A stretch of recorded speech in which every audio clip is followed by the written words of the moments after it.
My name is Adéla. I'm a white woman, 30 years old. I have medium length brown hair, brown eyes, and I wear red glasses. And today I'm wearing a blue and white striped button-up shirt that is visible on the camera. And I have a white plain background behind me. And I'm also a person living with a rare disease and disability myself. Okay, so I'll give you some basic but very important information on what to think about when organizing an in-person event. And as my colleague Andre said in the beginning, it's a journey. And so take it step by step and especially plan in advance when planning an event. Okay, next slide, please. So if you are planning an in-person event, the work starts way before the event itself. It starts by thinking about accessibility features you need so everyone feels welcomed and have their needs met.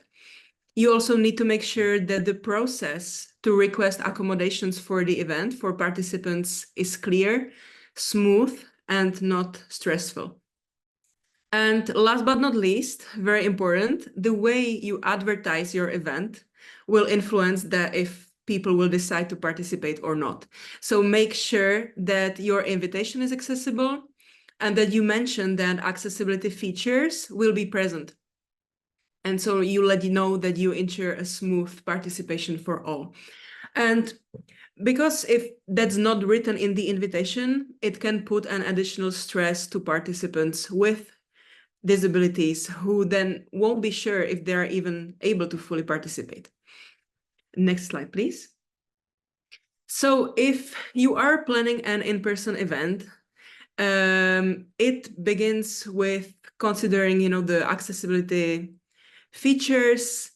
And when we think of accessibility, we very often think, or the first thing that pops up in our mind is the physical architectural accessibility, which is ramps, lifts for individuals using wheelchairs or with mobility issues, which is true and very important, but it only starts with this. So when we think about physical accessibility, make sure that your venue is physically accessible, which means that it includes ramps, elevators, and accessible routes. And don't hesitate also to check the compliance with your local regulations, as this may vary from country to country. It's also great to designate a parking spots, accessible parking spots near the entrance. Restrooms as well, accessible, clearly signed. And what is very useful on the European level is what we call the Euro key, or the British version of radar key. That we find very often in public institutions that allow users to open facilities without asking for the key. You can have the key yourself and open the door. So next slide, please. So you need to make sure as well that the seating is accessible. So you can plan seating for individuals using wheelchairs, walkers, different mobility aids, and for their companions. Make sure that there is space to move freely, to turn around, that it's not, very tight. And there's also one point that is very important and very often forgotten when organizing inclusive, accessible venues and events. And what we see very often, even in venues that claim to be fully accessible and inclusive, is that during catering, it includes, those high tables. So ensure that seating options are available, and you can provide high chairs that go with the high tables for individuals who cannot stand for extended periods of times, but also provide standard seating lower nearby for people using wheelchairs, walkers, or wheelchairs without the lift. Nowadays, technology is great, so some wheelchairs have the lift included, so people can actually go to the high of a bar table, but not everyone. So provide also a standard seating that is lower.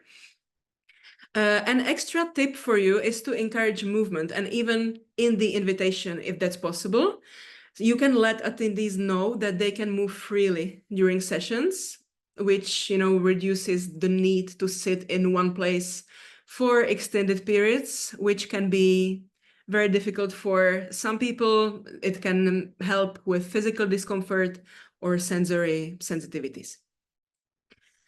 Regarding the visual accessibility, it's crucial to ensure that all signage uses high contrast, as James already mentioned, and includes Braille to assist those with visual impairments.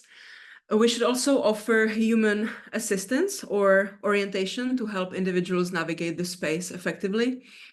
And materials should be also available in large print, Braille, screen reader compatible formats.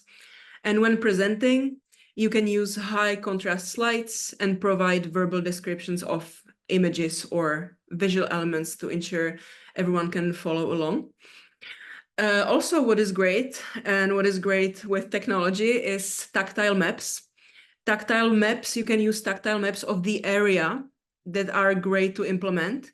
And nowadays, with the existence of 3D printers, it's very easy to make, actually. So not only the venue area, but also it's great to have at the entrance of the accessible bathroom, for example, for better orientation. So people with visual impairments, when they are using bathroom, they know at which side there is a sink, if there are towels, etc. So for audio accessibility, providing sign language interpreters is important for those who are living with hearing impairment.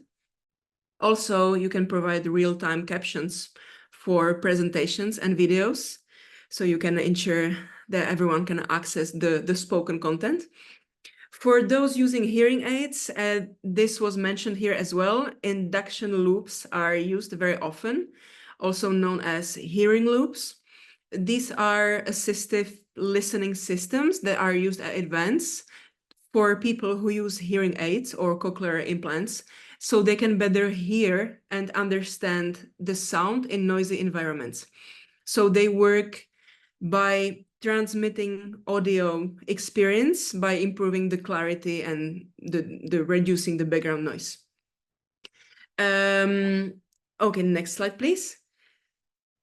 For those living with cognitive and learning disabilities, it's essential to use plain language and avoid complex instructions. This was said here as well.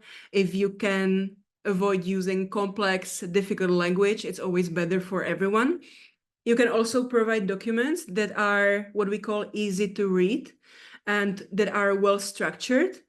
You can incorporate visual supports like icons, pictograms, and images. What is great also is creating quiet spaces for sensory breaks, which can also help individuals who may become overwhelmed by stimulation. But from our experience, those quiet spaces benefit very often everyone, as participating in these kind of huge venues and conferences might be quite overwhelming for everyone, and we all need a break. Next slide, please. So sensory accessibility, you can establish low stimulation zones with low lighting and minimal noise to accommodate those with sensitive or sensory input. You can avoid loud sounds and flashing lights. This is very important. This might be harmful for individuals living with epilepsy, or you always need to make sure that you provide a flashing light alert beforehand. So those who are concerned can either leave the room or plan accordingly. You can also avoid crowded areas to prevent discomfort and offer flexible seating options. As I said, the same extra tip that I mentioned for the physical accessibility, it can benefit many people. And maybe some people can choose, less crowded spaces if needed. Next slide, please. Also, we shouldn't forget about the catering, as I mentioned, dietary needs and allergies. You should provide food options that have various dietary restrictions, such as gluten-free, vegan, nut-free options. And make sure that you clearly label food ingredients to help people make informed decisions and avoid potential danger. Next slide, please. And last but not least, technology and tools that we've heard from our other two colleagues. Ensure that technology and tools that you are using are accessible. If you are creating an application that is specific to your conference or your venue, your event, provide app that is easy to read with screen readers, voice commands that accommodate diverse needs. Consider also offering hybrid events that combine online and in-person formats to maximize the accessibility, and you can also reach a broader audience with this for people who cannot travel for various reasons or need or want to participate online from home.